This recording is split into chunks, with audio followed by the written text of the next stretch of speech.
So then this is it. As we were talking, another idea came to me. Even though I think the circle is wonderful, but this is very massive, it seems to grow a little bit. We will break out in groups, but before we do, because there is one activity that I think may be most effective, I want to make the comment that another family friend told me that, what's going to come out of this? What is the end goal? Because all we do is talk, and talk, and talk. And so my end goal is, at the end of the day, look, it's called the Tendaji Talks. So you're right, we're gonna talk. But if you can walk away with the notion that a seed is planted and it triggers something in terms of how you use language, or someone in your family or someone at work or a stranger says something and it gives you an opportunity to hone in and say what you need to say so that maybe they or you can reconsider, then hey, that's dialogue is important, because the tool here today is language. It is. I'm not talking about writing or frontline. I'm talking about how do we use words, or how do we use language in terms of our body, whatever that may look like to you. And then I'll do part two. But I just wanted to add that one of the things that was my experience of Tendaji was he was always about holding me accountable. I mean, I could not get away with anything. And so I think it's important to what Traci was just saying, that we take that sheet of paper with us everywhere we go, every conversation we have, that we have a tendency to be nice to each other here, and then we go outside and scream and yell at each other, and we're still stuck where we are. And so I think a commitment that we can make is to have quality conversation wherever we go, and demand that from people who wish to speak with us. And this is a pretty good start on that. So that would be something I would just like to add. So I'm going to say quality conversation, right? As I put up, go for it. As we went around the circle, I kept hearing the word many times, culture, as if with a capital C. And as we continue to talk and experience each other, I think we might realize that culture is a small C, because we all come from one place. Not this generation, but maybe 144 generations back.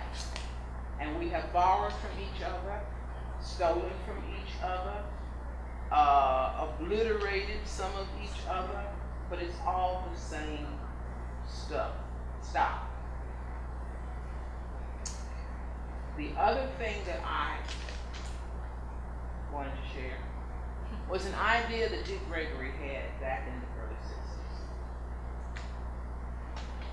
60s. If you put a black child with every family in America, every family, white families, Chinese families, whatever, within 2 generations, would we have this problem? Because that child would become a part of that family, and that would be similar all around the country.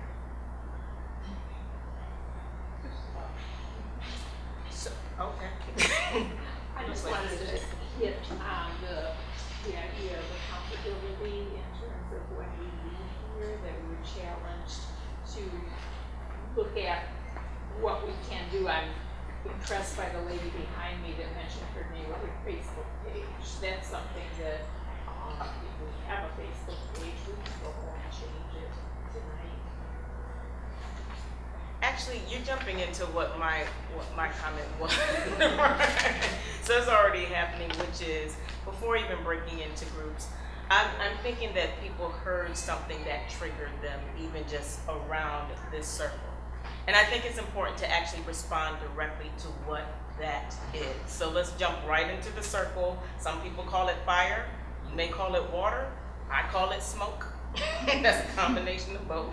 So what did you hear that triggered? Because I circled about 4 or 5 things, and one of them was actually responded to. So what'd you hear? And why did it trigger you? And trigger is just a word. Like, it caught your attention. Or trigger may be a little bit more than just caught your attention.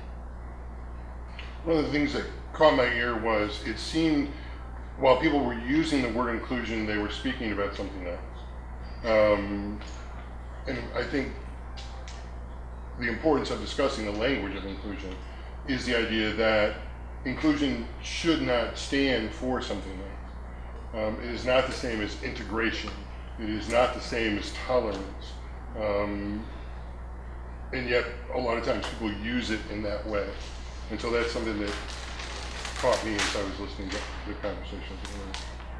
Now this also becomes important because you're going to see me jump up here. For example, when I hear the word C and big C, based off of what you heard, and I heard you use the word should not, right?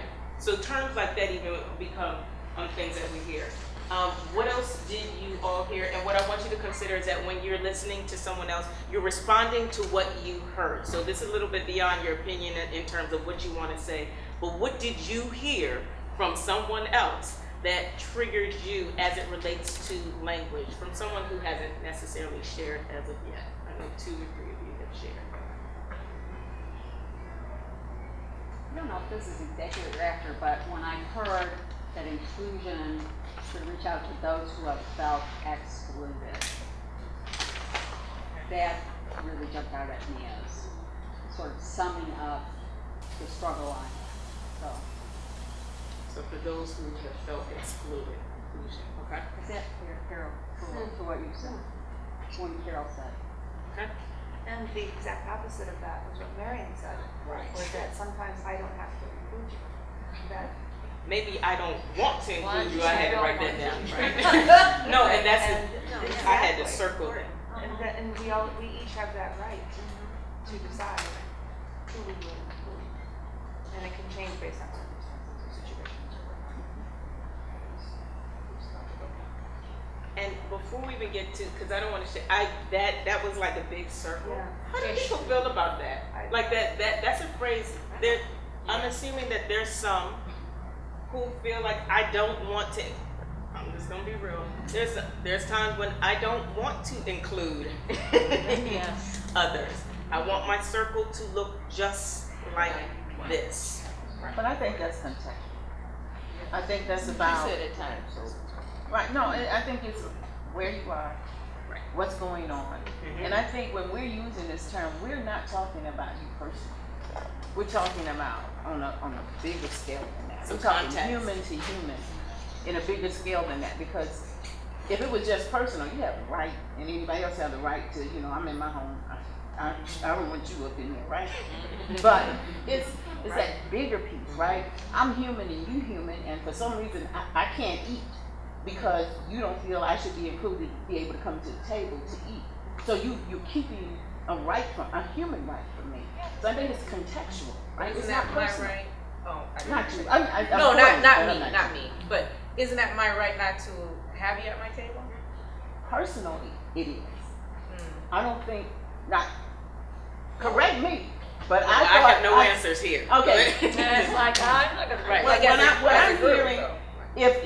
if inclusion is, if it's okay for you not to invite me to your table, and you're right, and I get that, I understand that, then is it okay for some people to have health care and other people not? Is it okay for some people to be able to attend a college and other people cannot? Is it okay that I can't get this job because only certain people of certain views are allowed in? I mean, when you are depriving someone of their basic human right, I think that's what we're talking about here. In society, Right. at large. And That I mean, correct me, that's what I was feeling. So context, it depends on what the table looks like. There's home table and there's a global table, right? Okay, I see it. Yeah. So Elizabeth, you're just like, I want to jump in. Am I right? Yeah. Oh, so I'm thinking of the word inclusion. I'm thinking like, how would that word work in the police academy? To get real, for my world. They're not going to be discussing that. No, they're just gonna rate you out. But let me just say, they're not going to discuss that, and so then I feel weighted here. Like, why are we discussing the word inclusion when oppressors who are in blue uniforms with guns and things like that, oppress me, and they're not even thinking of inclusion. So when you said I can invite or not, and then when you said you were thinking globally, I think that's how inclusion works in this circle, for all of our opinions, Facebook or whatever. But I just immediately thought, when you threw the question, I was like, well, how's that gonna work at the police academy? You know, in spaces where I want to put my personal weight and feelings and time and concerns, it's gotta be, to me, it has to be big, it has to, when we leave here, I wanna think that the police are not police anymore. You know, or they're not killing black men. That's definition of inclusion is what to that oppressive entity. And I think this circle, I want this circle to get into the real heavy stuff to dialogue, because when we're not in this space here talking about those things, and I go someplace else, I want to learn, how are you going to talk to the police in my neighborhood? How am I going to talk to the police in my neighborhood? Inclusion has to be tangible for me. It has to be feel, touch, see, taste, you know. And I think we're all good people being here, struggling with the word. But if it's not happening down at the courthouse or at the police station or the prosecutor's office, then I guess I want to organize tonight. That's okay. But not under the word of inclusion, because it's the other side of inclusion that hurts us. Not the circle. Yes. There's kind of a transactional nature to it, as I see as well. Depends what you want, depends what kind of coalition you want to build. Who sits at the table, who's included or excluded varies, and there's contextual to it, but it's also how to gain and use power in a way that's effective. And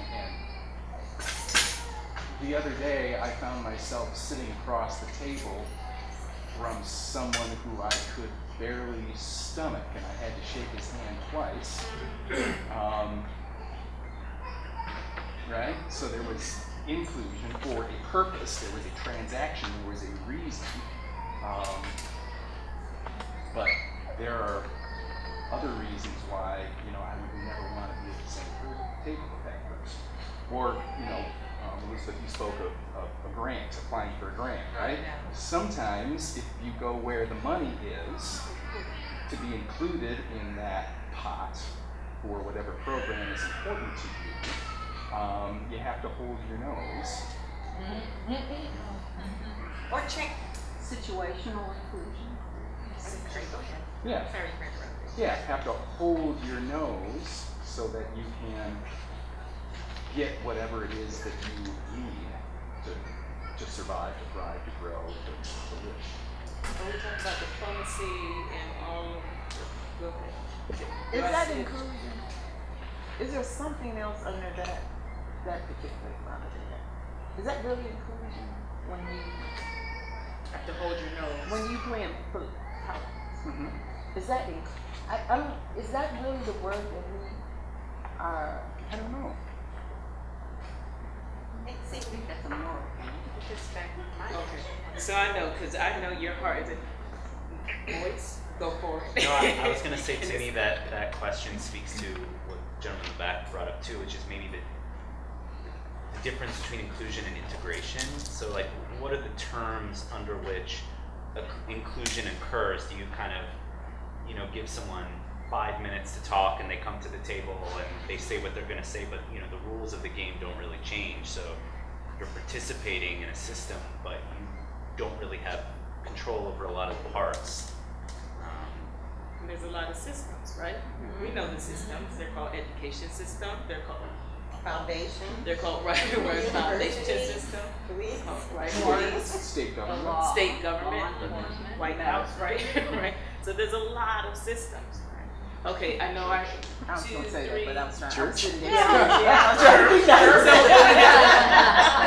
have to be very honest about that, right? Church institution, so religion, right, depending how you view that. I know there was another hand, and I know you had a comment, but I thought I saw another hand.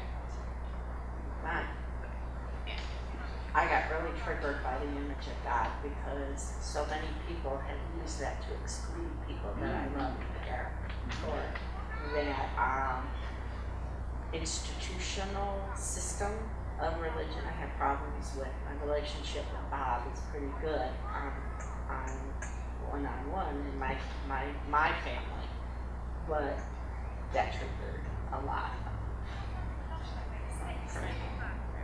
And just so, because we're part of that same, Bob, for someone just like, who's Oh, Bob? yeah. Bob Oh, is God. Just Bob so is- it's right, that's what. Bob is okay. it, Bob is whatever. Oh, okay, okay. Sometimes we call it Leslie. Yeah. JoJo. Right. I'd like to add that when you mentioned about the table, one thing about the table, if you're not at the table, then you are on the menu. And we live in a, if we can be very honest, for 500 years, it's about power. Period. Power and control, power, dominance. And so everything that we're speaking of, again, we're on the menu. We're gonna take It's a possibility that if you're not at the table, you're not even on the menu. You might be starving. Well, in the context of this country,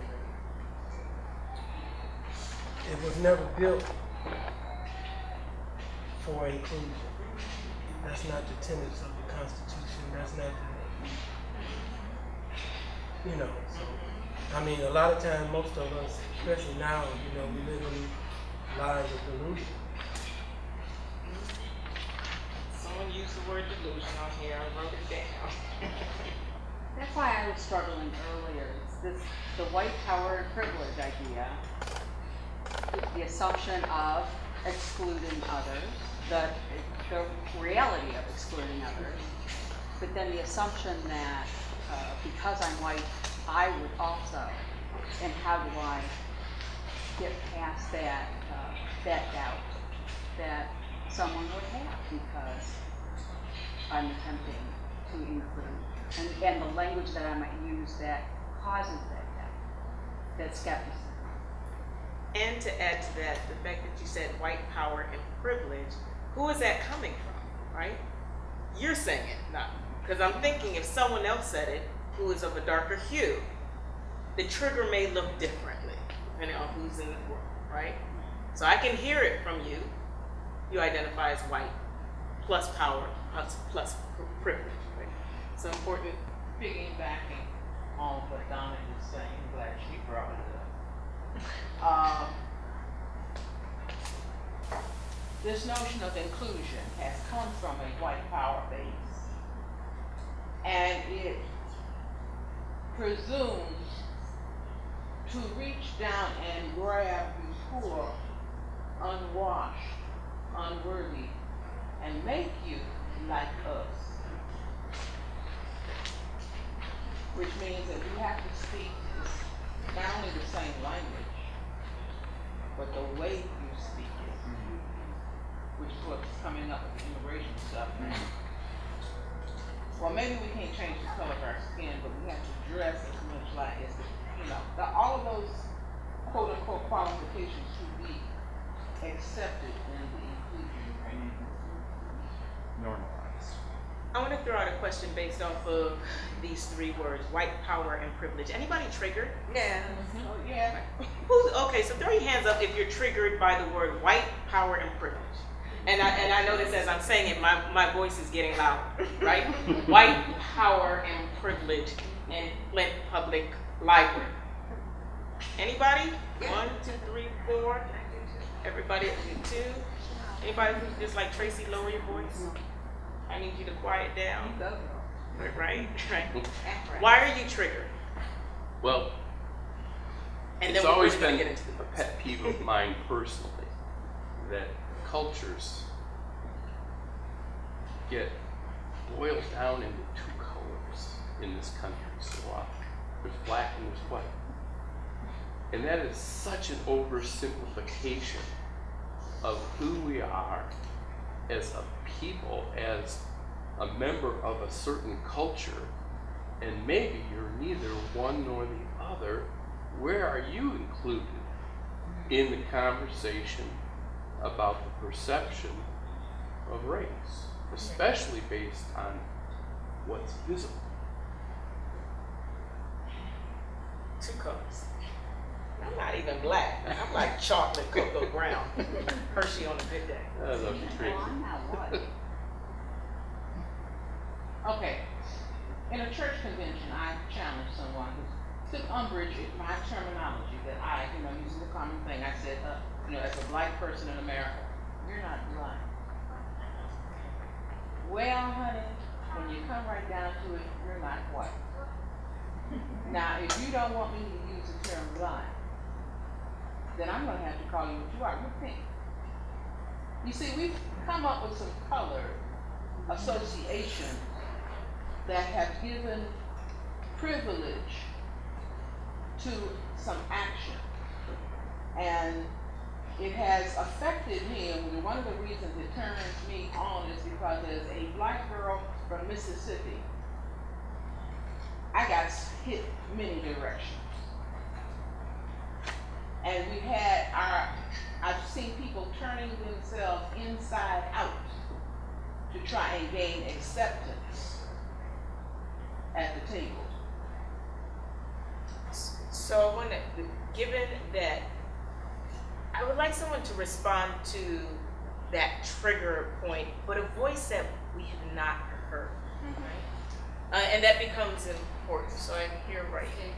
Well, I have two different responses. White power definitely triggers me because of the violence of what that means in our society. White power, I've got a very strong mental image of that, and it's a violent one. I think of the alt-right, I think of the power structure in our society and the disadvantage and how that plays out in the African American communities, in Black Lives Matter, and the need for Black Lives Matter, and all of that. So I feel triggered by that. White privilege is something that I have come to understand about my place in this country. I'm 56 years old, going to be 57 in a couple of weeks. It's taken me a long time, took me a long time through my 20s and 30s coming to grips with that. That was not an easy thing to accept. I taught in Flint for over 30 years. And it was something that I cared about, being a teacher here in the city of Flint. But it was something that I had to see it. A lot of times people have personal experiences with racism. And I think that a lot of times for white Americans, they have to have a personal experience, and that's really unfortunate, that we have to have everything brought to us as a personal experience before we recognize,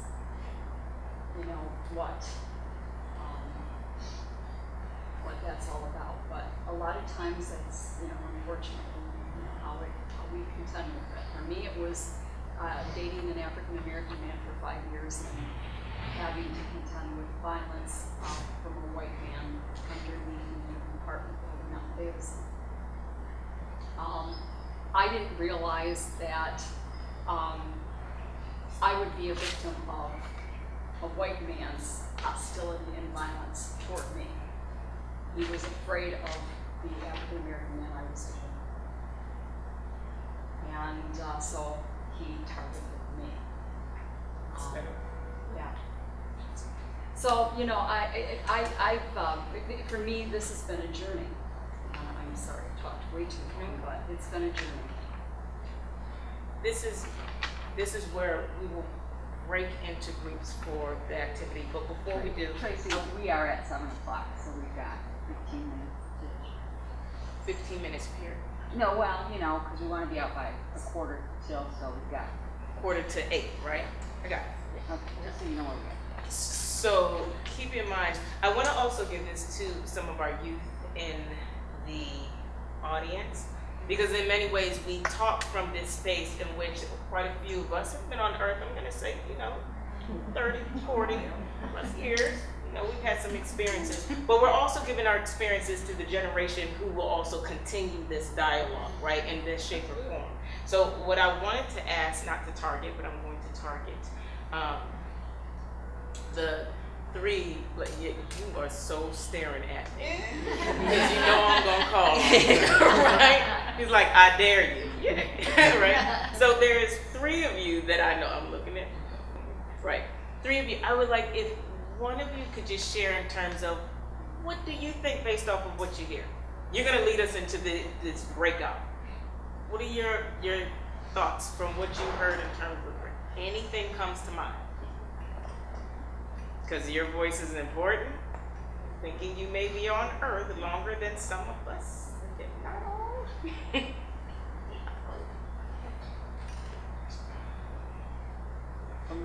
So, Chris, I'll just speak. So, from listening to this, I just think historically, and it's kind of similar.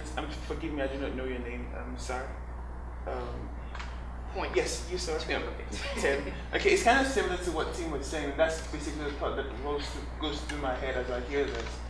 That, in the process of identifying people by color, unfortunately we're used to that, and we try to get away from it. We're not as active as I think we should, but in the process of identifying people by color, we've excluded culture, like whether we like it or not, we've already excluded the cultural possibilities that exist with a person.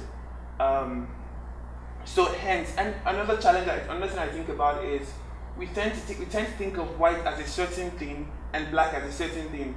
Unknown to us, culture is always dynamic. If people are changing and people are evolving, and unconsciously we just accept the fixed notions of things. And I think that that's the problem, and the fact that we identify people by color in itself a problem.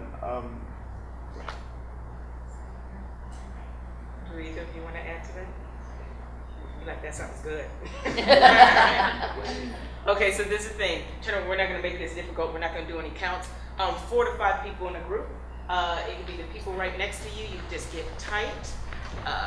And you'll see what this activity, because what this is going to do is we're going to turn this into a scenario conversation. That you'll have 5-10 minutes to talk about a specific scenario in which your tool is language. If